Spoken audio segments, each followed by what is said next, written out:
Machines beeped in an empty room. No flowers, no cards, no family. Just the soft hum of a hospital monitor counting down a life no one seemed to want anymore.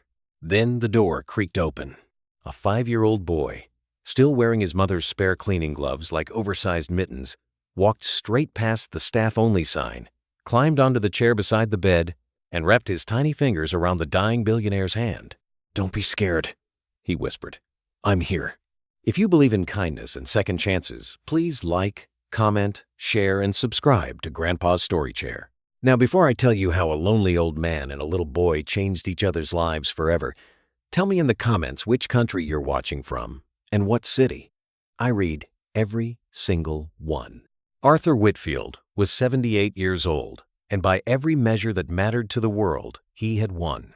He'd built Whitfield Realty Group from a single downtown Chicago office into a real estate empire worth over $2.3 billion. His name was etched into the lobby of 11 skyscrapers.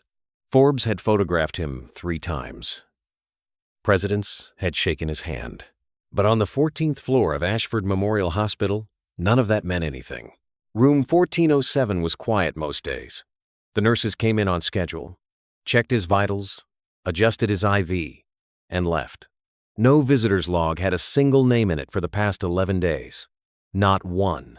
2 floors down, in the hospital's basement locker room, Elena Ramirez tied her hair back and clocked in for her 6 a.m. shift.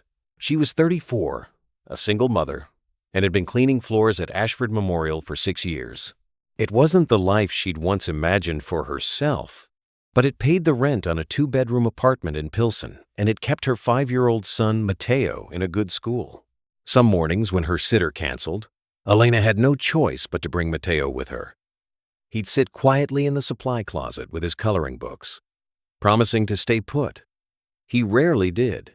Mateo was curious in the way only small children are unafraid of silence, unafraid of strangers, unaware that some doors were closed for a reason. He didn't know what a billionaire was. He didn't know what "do not disturb" meant. He only knew that room 1407 always had its door slightly open, and that the old man inside always looked like he was waiting for someone who never came. Elena worked her way down the hallway with her cart, humming softly, unaware that her son had wandered 3 doors ahead of her toward a room.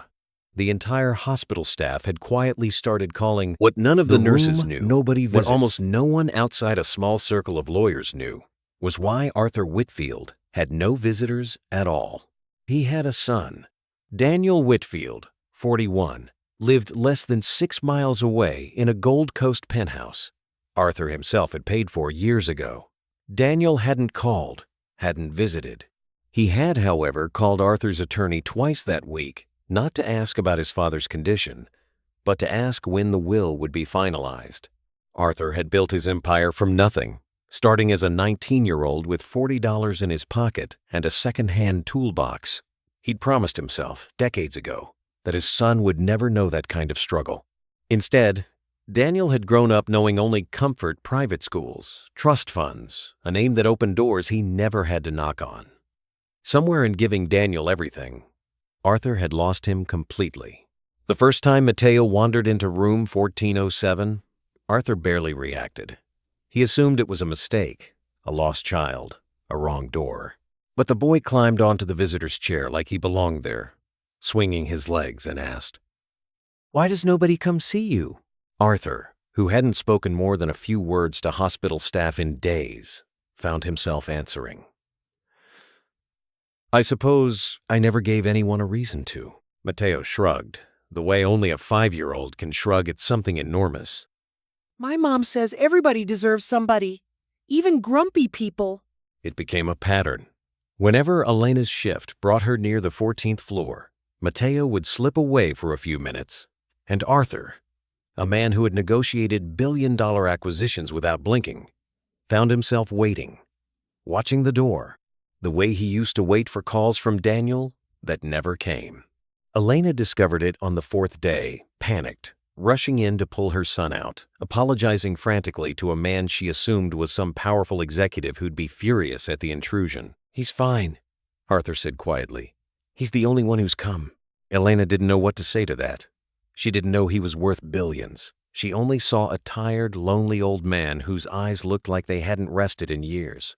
Meanwhile, the hospital's administrator had informed Daniel's lawyers that Arthur's condition was worsening. A meeting was scheduled, one Daniel suddenly had urgent reason to attend in person. For the first time in 11 days, a member of the Whitfield family was coming to room 1407. Not out of love, out of arithmetic. Daniel arrived on a Thursday afternoon, trailed by his father's attorney, Mr. Holloway, carrying a leather folder thick with documents. He didn't sit. He didn't take his father's hand.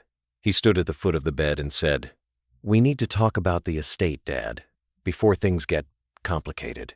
Arthur's eyes moved slowly to his son. 11 days, he said, his voice thin but steady. 11 days. And this is why you came. That's not fair, Daniel said. I've been busy. You've been busy for 41 years.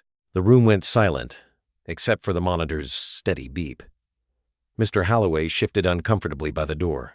That's when Elena knocked, apologetic, holding Mateo's hand, trying to explain she'd only come to check the room supplies. Daniel turned, irritated. This is a private family matter. Can you stay? Arthur said. It wasn't a request. Mateo, sensing the tension the way children often do, walked past Daniel without hesitation and climbed into the chair beside the bed, taking Arthur's hand the way he had every day that week. Daniel stared.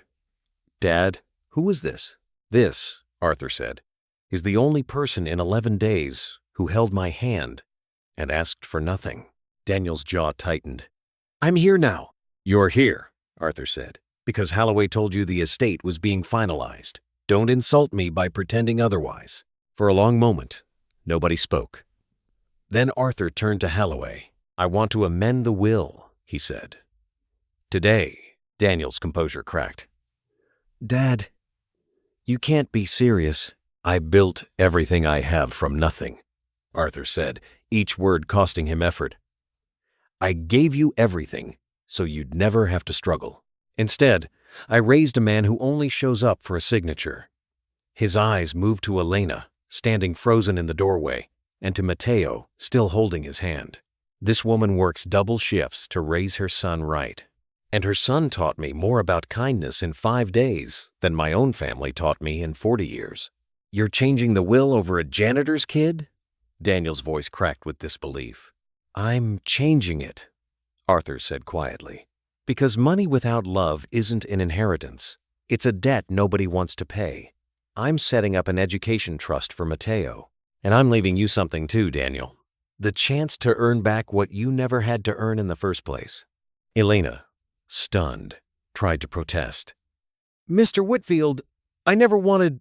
I know, Arthur said, smiling faintly for the first time in days. That's exactly why it's your... Arthur Whitfield passed away 8 days later, quietly, in the early hours of the morning. There was no dramatic final scene, no grand speech. Elena had stopped by that evening after her shift, Mateo asleep against her shoulder, and Arthur had simply said, "Thank you for letting him find me." He wasn't angry when he died. He wasn't alone. Either a nurse later said Elena had stayed 20 minutes past the end of visiting hours, holding his hand the way her son once had. There was no lawsuit, no scandal, no revenge story. Daniel contested nothing.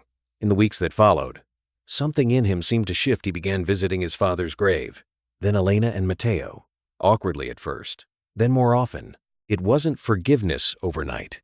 It was something slower, quieter, more honest, the kind of trust that has to be rebuilt one visit at a time. Elena used the trust fund exactly as Arthur intended, not for luxury, but for Mateo's education, and eventually for night classes of her own. She still works at Ashford Memorial today, though now she walks the halls of the 14th floor without a cart, just to visit patients who remind her of a man who once had everything except someone to hold his hand.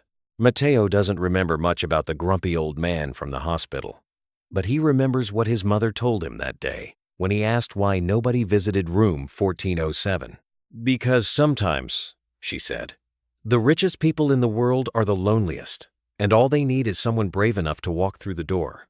If this story touched your heart, please leave a like and share it with someone who still believes kindness matters. Comment, Kindness still exists if you believe even one good act can change someone's life.